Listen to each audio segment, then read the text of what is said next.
Motor ویز پاکستان میں ہم نے بنائی ہیں، ہم نے. آج ذرا کوئی بتا دے نا یار، آپ بھی بیٹھے ہیں یہاں پہ، 1947 سے لے کے 2024 تک کسی نے کوئی موٹر وے بنائی ہے؟ اگر کوئی بنائی تو دکھائے نا بھائی. اگر کوئی بنائی ہے کسی نے تو دکھائے. ہم نے بنائی. لوڈ شیڈنگ کا اس ملک کے اندر خاتمہ کس نے کیا؟ 2016 میں لوڈ شیڈنگ کا خاتمہ کر دیا. سٹاک مارکیٹ عروج پر تھی اور سی پیک پورے زور سے چل رہا تھا اور زر مبادلہ کے ذخائر نئی بلندیوں کو چھو رہے تھے. بھائی یہ کچھ چھوٹی باتیں ہیں جو میں گنوا رہا ہوں آپ کو. میں تو کہہ رہا ہوں کہ اگر ہم 1990 سے، بھائی آپ یہ دیکھیں نا، آپ کی آوازوں سے، بھائی ٹھہرو یار، آپ کی آوازوں سے میں ڈسٹرب ہو رہا ہوں. ابھی 5 منٹ میں نے اور بات کرنی ہے، ذرا آپ خاموشی کے ساتھ سنیں ذرا. تو میں نعرے نہ ماریں. اگر کوئی تالی مارنے کی بات آتی ہے تو تالیاں بجا دیں.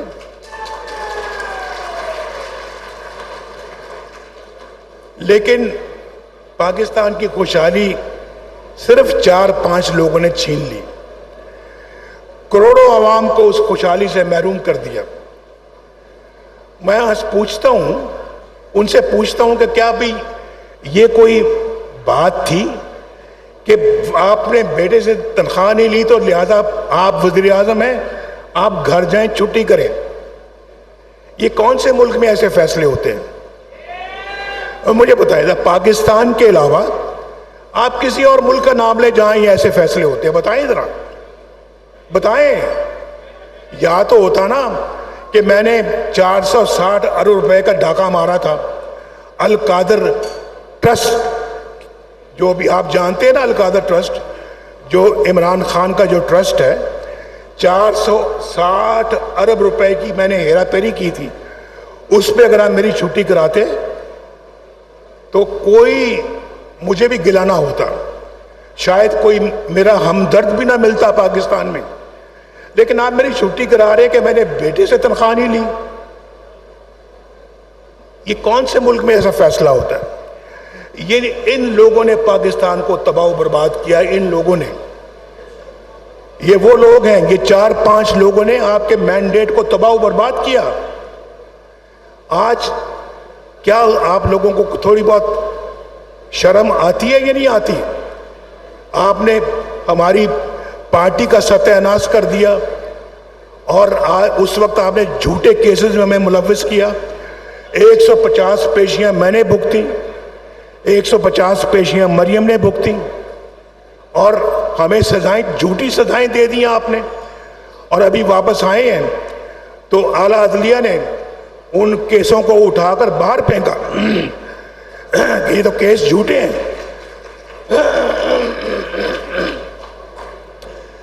تو مجھے بتایا جائے کہ ہمارے اوپر یہ جھوٹے کیس کیوں بنائے گئے؟ آج عمران خان کے خلاف سچے کیسز ہیں. کون سا ایسا کیس ہے جو غلط ہے، جو جھوٹ ہے؟ ذرا مجھے بتایا جائے کون سا ہے. اور پھر آپ تو بھائی میں تھوڑا سا اگر آپ کو گنواؤں، آپ نے تو پاکستان کی سیاست ہی ان کے کندھوں پہ بیٹھ کے شروع کی ہے. ان کے کندھوں پہ بیٹھ کے آپ سیاست میں آئے ہیں. اور آج وہ ٹیپ نکال کے سن لیں، آپ سن لیں کہ میں جا رہا ہوں بھائی وہاں پہ بنی گالہ میں ان کے گھر پر، اور ان کے گھر پہ جا کے میں کہتا ہوں آئے عمران خان صاحب آپ بھی چلیں ہمارے ساتھ، ملک کی خدمت کرتے ہیں. مجھے کوئی ضرورت نہیں جانے کی. ہمارے پاس کافی تعداد تھی قومی اسمبلی میں، اپنا ایک مینڈیٹ تھا. لیکن اس کے باوجود میں نے کہا ہم سب کو مل کر ساتھ چلنا چاہیے. تو میں اس غرض سے ان کے پاس گیا اور میں نے کہا کہ آپ آئیں، پارلیمنٹ میں آئیں، آپ ہم سے آ کے بیٹھ کے مشاورت کریں، آئیں مل کے مشورے سے گورنمنٹ چلائیں.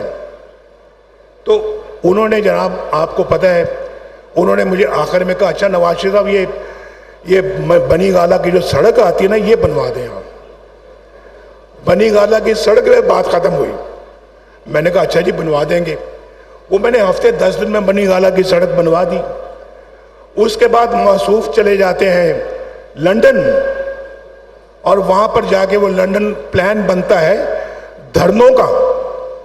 آپ جانتے ہیں ساری اس بات کو.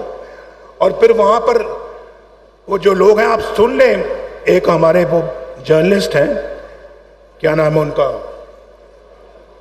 مبشر لقمان صاحب, وہ کہتے ہیں میں اس میٹنگ میں خود موجود تھا, بلکہ ہوٹل کا بل بھی میں نے دیا. وہاں پہ وہ ایک اپنا وہ جرنیل صاحب تھے, ایک مولانا صاحب آئے تھے کینیڈا سے, اور ایک اپنا عمران خان تھے, پھر چودھری پرویز الہی تھے. ان سب نے مل کے پلان بنایا کہ جی نواز شریف کی حکومت کو ہم نے ختم کرنا ہے, اور یہ آئے اور دھرنے دیے آ کے. اس کے بعد پھر دوسری میٹنگ کی بات کرتا ہے کہ جب میرے پاس ایک بندہ بھیجا گیا کہ نواز شریف صاحب آپ جو ہے نا وہ استعفیٰ دیں اور گھر جائیں دھرنوں کے دوران. یہ میں آپ وہ بتا رہا ہوں جو وزیر اعظم پہ گزر رہی ہے. ہمارے وزیر اعظم ان ایسی چیزوں سے گزرے ہیں, اور مجھے کہا گیا کہ آپ استعفیٰ دیں اور گھر جائیں, ورنہ آپ پھر آپ اپنا تیار رہیں کہ آپ کے ساتھ وہ سلوک کیا جائے گا جس کو آپ یاد رکھیں گے. تو میں نے تو ان کو میں نے کہا جی آپ نے جو کرنا ہے کر لیں, نواز شریف نے کبھی استعفیٰ نہیں دیا.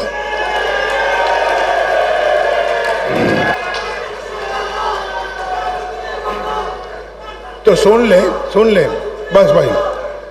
اس کے بعد پھر وہ کہتا ہے جی وہی اپنا کہتا ہے جی میں اس میٹنگ پہ بھی موجود تھا جب وہ شخص آپ سے بات کرنے گیا, پھر واپس آیا تو کہتا ہے کہ نواز شریف تو اپنی جگہ پہ بیٹھا ہے, وہ تو مطمئن ہے, وہ تو کہتا ہے جی کہ جس سے جو کرنا ہے کر لے, میں نے استعفیٰ نہیں دینا, یہ وہ کہہ رہا ہے. اس کے بعد پھر وہ موصوف جو ہیں وہ یہ کہتے ہیں, میں آپ کو بتا رہا ہوں, وہ یہ کہتے ہیں جی کہ بھائی ذرا دینا, اگر وہ کہاں کاغذ, ہاں وہ کہتے ہیں, سن لیں وہی جو لندن گئے تھے جرنیل ظہیر الاسلام, وہ کہتے ہیں کہ ہم نے اپنی خود بات کرتا ہے, سنیں ذرا ملاحظہ فرمائیں.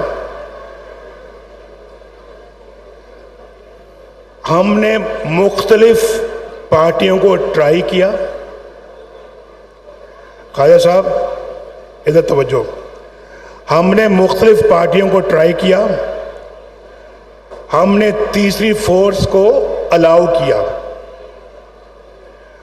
وہ تیسری فورس ہمیں لگا کہ شاید ڈیلیور کر سکتی ہے, اور وہ سسٹم, وہ کہہ رہے ہیں کہ اور وہ سسٹم ہمیں پی ٹی آئی کے اندر نظر آیا.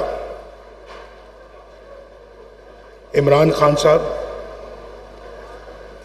آپ سب باتوں کو چھوڑیں, آپ ہمیں تانا دینے سے پہلے یا ہم پر انگلی اٹھانے سے پہلے